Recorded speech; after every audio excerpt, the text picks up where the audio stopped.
رسول الله محمد وعلى آله وصحبه ومن والاه. جيش بين بمعالمي بينجم. خامسا الميدان الأكبر لبث شبهات هذه الموجة. عليكم السلام ورحمة الله. واتا قورتين قربان بو بخشكردني گومان و شبهاتەکانی ئەو شەپۆلە لەکوێ ئەو شبهاتانەی خۆیان پەخش و بڵاو دەکەنەوە. گەورەترین گۆڕەپان بێگومان هو شەبەکات التەواصل الاجتماعی، تۆڕە کۆمەڵایەتیەکان لە ڕێی فەیسبووکە، یوتیوبە و تەواوی ئەو تۆڕە کۆمەڵایەتانە کە ئێستا خەڵکێکی زۆر پێوەی گیرۆدە بوون، پێوەی مدمین بوون، زۆرترین کات و لەحەزاتی ژیانیان لەگەڵیان. تا ئەو ئاسەش باشترین گۆڕەپانیان، گەورەترین گۆڕەپانیان کە ئەو کاری تێدا بکەن، پەخشی فکرەکانی خۆ و شوبهاتەکانی خۆ بکەن، تۆڕە کۆمەڵایەتیەکانە. بۆیە بەهۆی ئەو هۆکارەوە بۆتە هۆکارێک کە بوعدێکی تەوسیعی وەربگرێ، واتە ئەبینین لە هەرێمایەتی نییە، یعنی ئەو شوبهاتانە لە وڵاتێک قەتیس نەماوە. لە میسر پەخشەکرێ، بەڵام لە کوردستان کاریگەری خۆی بەجێ دەڵێ. کابرایەکی کورد لێرە قسە بڵێ سنووری نییە، چونکە لە تۆڕە کۆمەڵایەتەکانە هەموویان پێکەوە کەونە ژێر کاریگەری. تەنانەت ئەوانەی کە پێی ئەڵێن المەوانع الجەمعیە، ڕێگرە کۆمەڵایەتیەکانیش ناتوان ڕێگری لێ بکەن. نە مزگەوت ئەتوانێت ڕێگری لێ بکە، نە ئوسرە و خێزان ئەتوانێت ڕێگری لێ، قوتابخانە و مەدرسەش توان ڕێگری بوو. ئەکرێ کەسێک هاموشەی مزگەوت بکە، ئەهلی مزگەوتە، بەڵام هەڵگری ئەو ڤایرۆسەیە. کەسێکە کوڕێکە کچێکە لە خانەوادە و خێزانێکی موسڵمانی متەدەین کە دایک و باوکی ملتەزیمن بە قورئان و بە سونەوتەوە و کەچی ئەو شوبهەیە هەڵگرتو. تەنانەت لێرە نمونەیەک باسەکە، ئیمرأەتون اتصلت، دەڵێ ئافرەتێک پەیوەندی کرد، باسی ئەوەی کرد کە تەکفر بالئیسلامی صراحەت، هەر ئەسڵەن بە شێوەیەکی ڕاشکاوانە بێ باوەڕە بە ئیسلام، باوەڕی بە ئیسلام نییە. دەڵێ وبدأت تناقش بعض القضايا، دەستی کرد مناقەشەی هەندێک قەزیە و بابەت و پرسی ئەکرد لەگەڵ منە، لە پڕێکە قەتەعەت ئیتیصالەها فەجأة، یەکسەر پەیوەندیەکەی پچڕاند. دیارە دوای ئەوەی کەوا پەیوەندی کردووەتەوە ئیعتیزاری خواستووە، داوای لێبوردنی کردووە، باسی ئەوەی کردە کە بابی متەوع ینی لێرە بە زمانی وان ینی متەدەینە، پیاوێکی بابی کەسێکی متەدەینە لێی ئەترسێ، حەز ناکە لە بەرچاوی ئەو جۆرە فکر و تێڕوانین و شوبهاتانە قسەی لێ بکات. سیر لە خانەوادەیەکی وا کە پیاوێکی متەدەینە، کچەکەی وا دەرچووە کە گومانی لەسەر دینی خوا هەیە، نەک هەر بابەتێکی دینی، بابەتێکی فقهی، تەواوی دین، بەڵکو دەڵێ باوەڕی بە ئیسلام نییە. ئەوە لە ناو خانەوادەیەکی موسڵمانە، کەواتە مەرج نییە هەمیشە خانە وەکو جاران خانەوادەیەکی موسڵمان، دایک و باوکێکی موسڵمان بتوانێت ئەو پەرژینە قایمە بێ، ڕێگر بێ لە بەردەم ئەوەی کەوا ئەو جۆرە فکرانە بێتە ناو ماڵی. پێشتر ئەگەر کوڕی مەلای کە بێبەختی مەلای ئەوەیە، هەمیشە مەلا قسەی لەسەرە ببە شیوعی لەگەڵ ڕێزم، دەیان گوتووە وەڵا کوڕم مەلا بەخۆی هیچی پێ نەبوو، دەیتوانی قەنەعەت بە منداڵی خۆش بکات. دەی ئێستا خۆ خەڵک شتی پێیە، وانە بێگومان ئەوەش هۆکاری خۆی هەیە. بۆچی؟ ئەنی ئەوە بەس تەفسیلێکی دەوە دەڵێ هاویرێک ئاوی زۆر دەکێشێ، ئەگەنا بۆچی کوڕە مەلا دەبوونە باوڵم هەڵگری فکری مارکسیەت، وانە بەعامتر قسە بکەین. بۆچی؟ هۆکاری خۆی هەبوو، چونکە فۆکسەکە زۆر خراپ بەسەر مەلا هەم خۆی کەسایەتی و کارکتەرێکی دیار بوو لە نێو کۆمەڵە، دیارترین بوو لە سەردەمی خۆیان، لە نە ئیعلام وەکو ئێستا بوو، نە ئەحزابی سیاسی وەکو ئێستا بوو، نە کەوادیر و نازانم چی، هەموو هەر مەلا بوو کە دیار بوو. بۆیە زۆر فۆکس ئەخرا سەر مەلا، ئەگەر سەرێ بگری ئەوی تر تەسلیم بووە. مەلا حەسەن پێ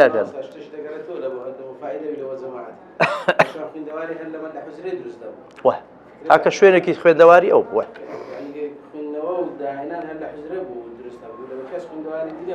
کەواتە بۆی ئەوش بە دوای کەسی خوێندەوار دەگەڕان.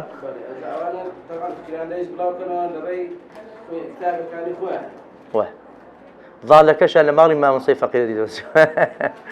بەڵێ شەشەمیان خطورة هذه الموجة أنها موجهة ضد أصل الإسلام. مەترسی ئەو شەپۆلەی گومانە لەوەدایە کە ئاراسە ئەکرێت دژ بە ئەسلی ئیسلام. زۆر ئاساییە دژ بە فقی ئیسلامی بە مەدرسەیەک لە مەدرسەکان بە زانایەک لە زانایەکان کە لێرە باسی کردووە شتێکی ئاسانتر و ئەوەنترە. بەڵام تۆ بێ دژ بە ئەسلی ئیسلام قسە بکەی، دژایەتی شەپۆلەکە دژ بە ئەسلی ئیسلام بێ، ثەوابیتی دین بێ، لێرە مەترسی زیاترە، دەبێت بە وشارەتر مامەڵی لەگەڵ بکرێت. کاتێک چونکە ئەگەر کەسێک بکەوێتە ژێر کاریگەری و جۆرە بیر و باوەڕە لە کۆتایی چی سەری لە چی دەرەچێت؟ لە کوفر کافر ئەبێ. کەواتە ئێمە ئەو مەترسیە لە بەردەم کوڕەکان و کچەکان و تەنانە خۆشمان هەیە کە بکەوینە ژێر ئەو کاریگەری ئەو شەپۆلە بەبێ زانیاری و بەبێ ئەو سابیغات و قەڵخانەی کە باسیەکەین هەڵبەت ئەو شەڕەمان بۆ ناکرێت، تەسلیم دەبین و چۆک دادەدەین لەو سەرمان لە کوفر و بێ باوەڕی و ئیلحاد دەرەچێت، خوا پەنامان بدات. ئەوەش ئەم مەترسیە. بێگومان کوفریش یؤدی إلى النار. هەمووان ئەزانین کەسێکی کافریش بێ کافریش بەرەو ئاگری دۆزەخە، خوا پەنامان بدات. هەروەها خەسارەتی ثەوابیتی شەرعی، هەر کاتێک ثەوابیتی شەرعی لە نێو کۆمەلگان لە نێو چوون نەما لە دەستماندا بێگومان هەویەشمان لە دەسەدەین. ناسنامەی مسلمانە، مسلمانەتی ئێمە چییە؟ هەویەمان مسلمانەتیە. بەچی مسلمانین؟ کە بەو معتەقەدات و بیر و باوەڕی کە هەمان بە ثەوابیتی دین و ئەحکامی شەرعی، کە کاتێ ئەو بیر و باوەڕمان لە دەستدا بووین بە کەسێکی بێ باوەڕ کاتە گەورەترین دەستکەوتمان کە هەویە و ناسنامەی مسلمانەتی لە دەستماندا، کەوەشیان مەترسی دارە. سەوای لە هاتووە چەند مجتەمەعاتی مسلمان هەیە، یعنی هەر ئەوە وەکو عرفێکی لێ هاتێ دەنووسرێ وڵاتێکی مسلمانوی کە بەڵام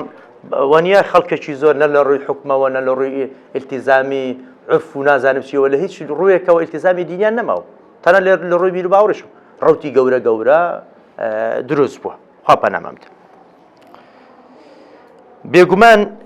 ئینکاریکردنی بەشێک لە ثەوابیتەکان کوفرە. ناکرێ ئینسانیش کە شتێک کوفر بێ تەغافل و تەجاهولی لێ بکەی، خۆی بێ ئاگا بکەی گوێی پێ نەدەی. بابەتەکە مەترسیدار.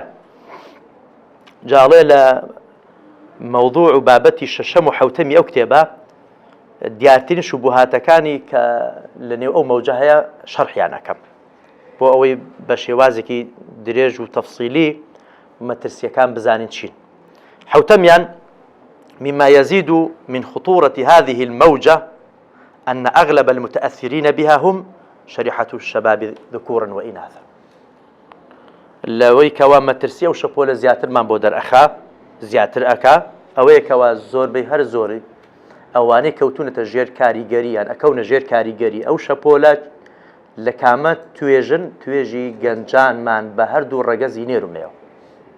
گەنج چونکە چاڵاکە هەر لە هەموو نەتەوە و گەل و نەتەوەیەک تەبەقەی گەنج چاڵاکترینە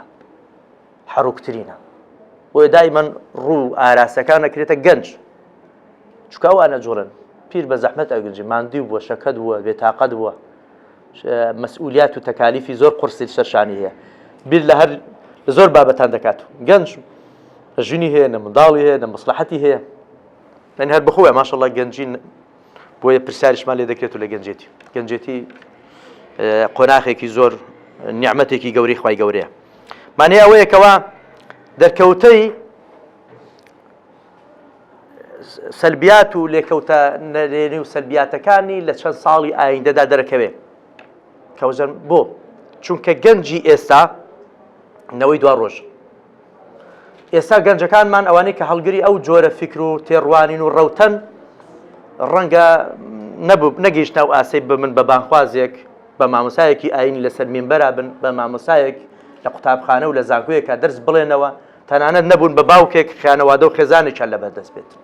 پێگەیەکی کۆمەڵایەتی وە پێویستیانی وەکو پێویستیان نییە بەڵام لە ئایندەیەکی نزیکە چەند ساڵی تر ئەو گەنجێکی ئێستا کەوتوتە ژێر ئەو کاریگەرە دەبێت بە باوک دەبێت بە مامۆسای ئاینی دەبێت بە دکتۆرێکی لە زانکۆیەکە دەبێت بە نازانم چی هەموو ئەو شوێنانەی کە هەستیارن ئەوان پێی ئەگەن کەواتە کاریگەریەکە شۆڕە بێتەوە بەنێو کۆمەڵگە ئێستا تەنها چەند کۆمەڵی گەنجێکن لە ئاسێکی خوارەوەی کۆمەلگانە کەوا هیچ دەسەڵاتێکی بەو شێوازیان نییە بەڵام چەند ساڵێکی تر ئەگەر خەم و مشوری نەخورێ بابەتەکە گەورەتر و مەترسیەکە گەورەترە بێ ئەبن بە باوک و خێزان و دەسەڵات و زانا و چی کەواتە بێگومان ئەو دەمای کاریگەریان زیاتر بێت. وبينجميان هاشتميان عفوا ينقسم المتأثرون بموجة الشبهات المعاصرة إلى قسمين.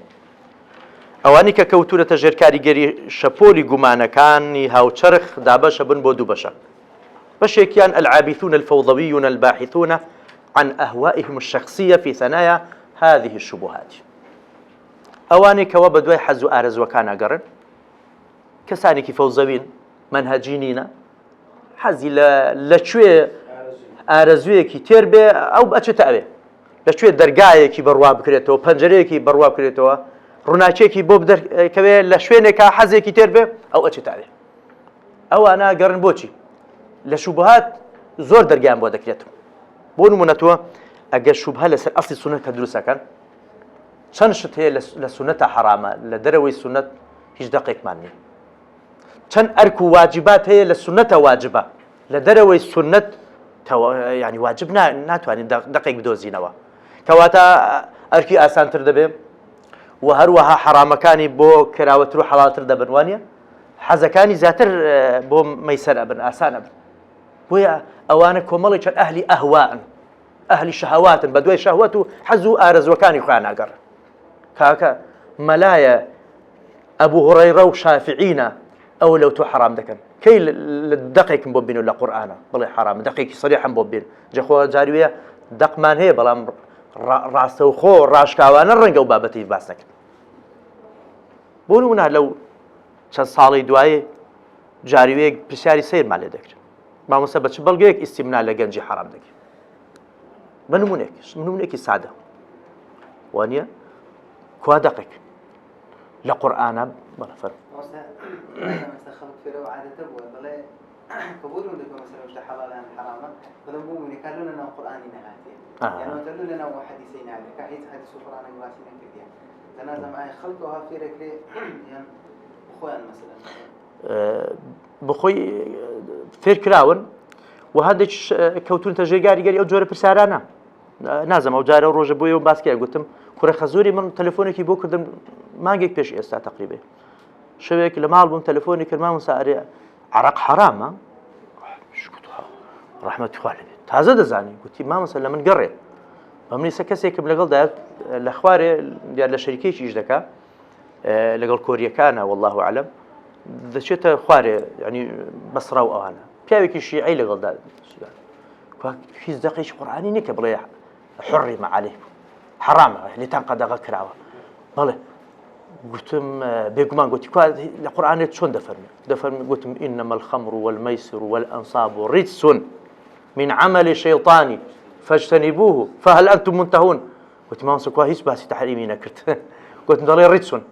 رجس يعني إيش بيس حرام يعني قلت بله قلت ضلي من عمل الشيطان عمل الشيطان شتي باشا قلت نعم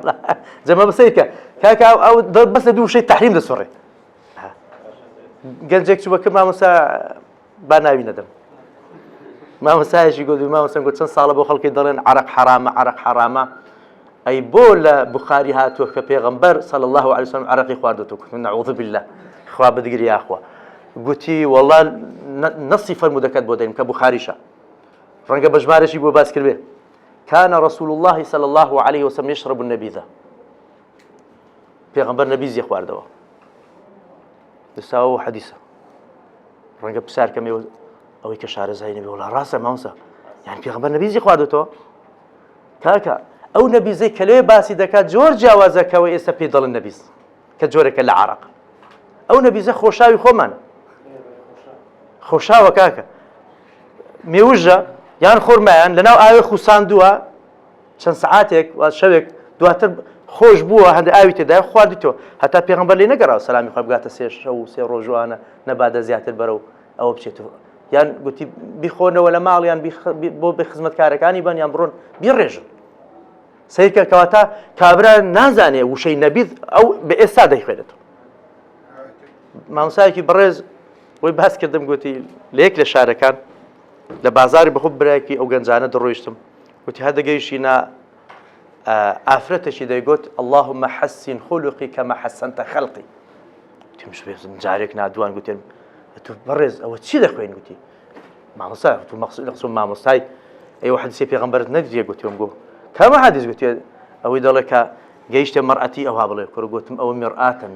مەرئەت و میرئاتی لێ تێکەڵ مەرئەت و میرئاتی لێ تێکەڵ نازانی مەرئەت و لەگەڵ میرئاتی زۆر شیجا ئاوێنە و ئاژن دوشتی جیاواز بەڵێ بەڵێ بەڵێ سەکەڕ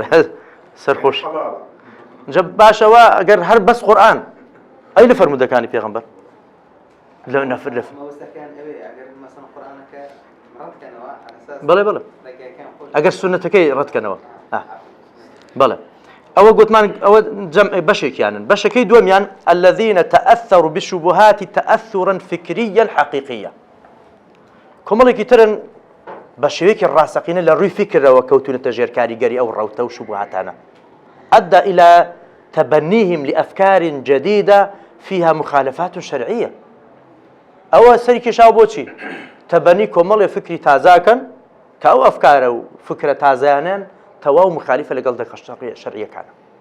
جيبو نادن لقل ثوابتي دين تيكا كاتو يعني گرنگ ئەوەیە کەوت بۆ خۆی فکرێکی تازەی هەڵنجاوە دروستی کردووە وەکو دەڵێ بەتو دەڵێت توراتی بە خۆی نازانم دەڵێت حەداثی و نازانم چی کۆمەڵێ مەشاریعی تر دێتە ناو مەیدان وەخت خۆش هەروە بووە خەواریج و معتەزیلە و چی ئەوانە هەر یەکێک کەوتوتە ژێرکاری وانە فکرێکی بە تایبەتی لە سەردەمی عەباسیەکان کە تەرجمەی کتابی ئیغریقی یۆنانی و فەلسەفەی ئیغریقی یۆنانی کراوە لێرە شتی تو ڕەوتی تردا باش وهذا يدفعنا إلى عدم تعميم الأحكام ما دام هميان وكو يكنين هميان يك بشنين أو بالمان أداب أوي كوا حكم كان تعميم نكين نقشتينين هميان هر يكنين همو أوي كوا شبهات بيا ينقصل شبهات دكا هميان يك جورنين تومت نخينا بال قشتيان بلكو دەبێ بزانین ئەوانە دیاریدەیەکە بەشبەشە بەشەکان و قسمەکانیان جیاواز لەو جۆرانە بکۆڵینەوە ئەوە کە کەسێک شوبهەیەک باسەکە لە کامەیانە ئەوانەی کە مولحیدەکانە یان ئەوانەیە کەوا مەبەستێکی تری هەیە بۆ نمونە کە لە دوایی باسیەکەن هەیە ئامانجی ئەوەیە کە سوورەتی ئیسلام جوان بکاتن بە حیسابی خۆی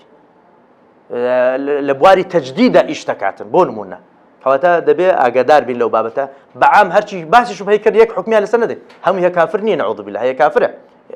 ملحیدەکانن هەشیانە مسلمانێکی دڵسۆزیشە جەرگ سوتاویشە بۆ دیل بەڵام بە نەزانی ڕەنگە کەوت بێتە نێو ئەو بابەت نۆیەمیان تختلف مراداتها مثير موجة الشبهات المعاصرة ئامانجەکانیان ئەوانەی کە شوبهاتەکان پەخشەکەن بێگومان ئامانجەکانیان جیاوازە فبعضهم بەشێکیان مەبەستیان چ صرف الناس عن الإسلام خەڵک لە ئیسلام لابدن وإخراجهم منه خەڵک لەناو بازنە و چوارچەوەی ئیسلام بێتە دەر ئەو ئامانجەم گەورەکەیتیان بل وعن الأديان كلها بەڵکو وایە گەورەتر بیرەکاتەوە هەر لە هەموو دینەکە نایوێ خەڵک هیچ پەیوەندی بە هیچ دینێک نەبینە وهذا يمثله كامانا الملحدون الجدد ملحدة تازەکان کە بە بەرگ و ناوی تازە هاتوونەتە مەیدانێ ئەوانن نان ڕبوبیەکانیشان پێ دەڵێن والمستفيدون سياسيا